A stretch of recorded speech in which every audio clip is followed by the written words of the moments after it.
आप देखिए इतिहास में इंदिरा गांधी जी भी नेता प्रतिपक्ष थे, वो अपोजिशन में लीडर थे। जब वो चुनाव हारे, उसको जब पूछा विदेश में कि भारत में आपका खिलाफ सरकार कार्रवाई करते हैं, क्या कहना है, तो इंदिरा गांधी जी ने भी कही थी कि देश से बाहर अपने देश के बारे में कुछ नहीं कहूँगा और सरकार के बारे में कुछ नहीं कहूँगा। उसके बाद जितने भी नेता प्रतिपक्ष आए हैं, चाहे अडवाणी जी हो, चाहे अटल जी हो, सुषमा जी हो, या शरद पवार जी हो, या कई कई नेता प्रतिपक्ष रहे हैं। आप मुझे दिखाइए एक लीडर ऑफ ऑपोजिशन इंडिया से बाहर जाकर के देश का खिलाफ और सरकार के खिलाफ बयानबाजी किया हो। राहुल गांधी जी पहला इंसान और पहला लीडर ऑफ ऑपोजिशन है जो देश से बाहर जाकर के देश के खिलाफ बात करते हैं, हमारा डेमोक्रेसी, हमारे सिस्टम का खिलाफ बात करते हैं।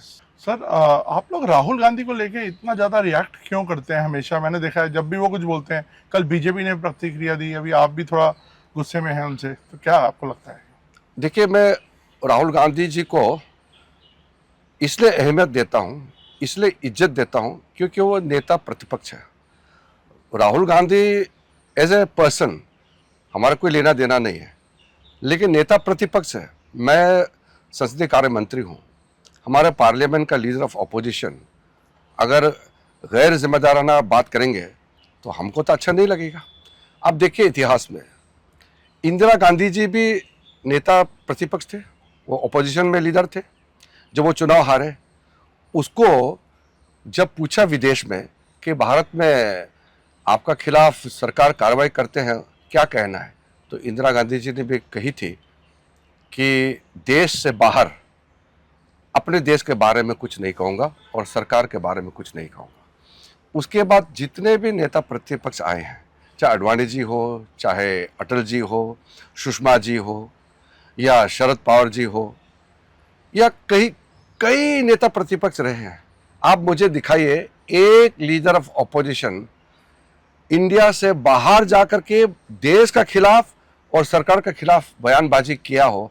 आप मुझे एक दिखाइए। राहुल गांधी जी पहला इंसान और पहला लीडर ऑफ ऑपोजिशन है जो देश से बाहर जाकर के देश के खिलाफ बात करते हैं, हमारा डेमोक्रेसी, हमारे सिस्टम का खिलाफ बात करते हैं। सर, देश पे आते हैं। कांग्रेस और राहुल गांधी ने भी शायद अभी कहीं बोला है कि बिहार में जनता जवाब देगी, जेनजी जवाब देगी आपकी पार्टी को। तो आपको क्या लगता है, जेनजी से जोड़ने की कुछ कोशिश की जा रही है क्या? देखिए, राहुल गांधी जी के मुंह से जेनजी बात निकलना तो शोभा नहीं देते हैं।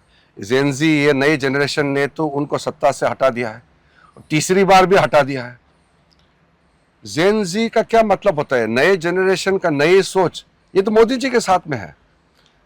देखिए, अगर भारत का जेनजी किसी का खिलाफ है तो वो इतना बड़ा देश में एक पार्टी का, एक फैमिली का हाथ में कंट्रोल होना, इसका खिलाफ होगा, करप्शन का खिलाफ है।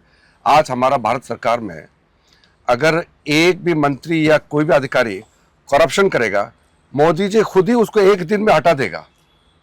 जेनजी का गुस्सा किसके ऊपर है? जो कैपेबल नहीं है लेकिन सरकार चलाना चाहता है, जो कैपेबल नहीं है लेकिन कब्जा करके बैठे हैं, जो परिवार पूरा कब्जा करके बैठे हैं एक पार्टी को, इसका खिलाफ है जेनजी।